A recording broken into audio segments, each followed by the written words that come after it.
بسم اللہ الرحمن الرحیم۔ السلام علیکم ناظرین۔ اللہ تعالیٰ نے نبی کریم صلی اللہ علیہ وآلہ وسلم کو تمام انسانیت کے لیے رحمت بنا کر بھیجا۔ آپ انسانوں کے علاوہ جانوروں کے لیے بھی رحمت بنا کر بھیجے گئے۔ دوستو، آج کی ویڈیو میں ہم چند رکت انگیز اور ایمان افروز واقعات بیان کرنے جا رہے ہیں، جن کو سن کر آپ کا ایمان تر و تازہ ہو جائے گا اور آپ کا دل عشق مصطفیٰ صلی اللہ علیہ وآلہ وسلم میں جھومنے لگے گا۔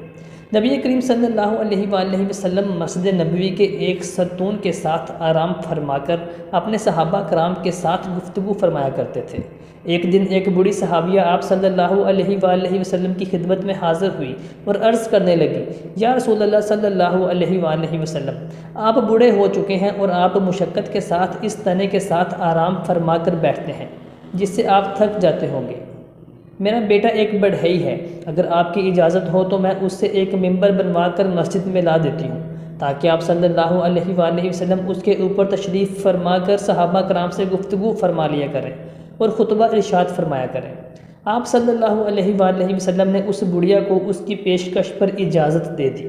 کچھ دنوں بعد اس بوڑھی صحابیہ کے بیٹے نے ایک ممبر تیار کیا اور مسجد میں لا کر کھڑا کر دیا۔ نبی کریم صلی اللہ علیہ وآلہ وسلم جب مسجد میں تشریف لائے تو آپ اس کھجور کے تنے کے پاس سے گزر کر جیسے ہی ممبر کی طرف جانے لگے تو کھجور کے تنے میں سے چیخ و پکار اور گڑ گڑا کر رونے کی صدا بلند ہونے لگی، جس کو تمام صحابہ کرام نے سنا۔ حضور صلی اللہ علیہ وآلہ وسلم اس کھجور کے تنے کے پاس پہنچے اور اس کو اپنے سینے سے لگا لیا اور ارشاد فرمایا کہ میں نے اللہ تعالیٰ سے درخواست کی ہے کہ وہ تجھے جنت کے باغوں میں سے ایک باغ بنا دے۔ یہ فرمانا تھا کہ اس تنے میں سے رونے کی آواز اور چیخ و پکار کرنے کی آواز آنا بند ہو گئی۔ روایات میں آتا ہے کہ وہ تنا بنو امیہ کے دور میں جب مسجد نبوی کی توسیع کے دوران وہاں سے ہٹایا گیا تو آپ صلی اللہ علیہ وآلہ وسلم کے فرمان کی روشنی میں اس کو ایک جگہ پر دفن کر دیا گیا۔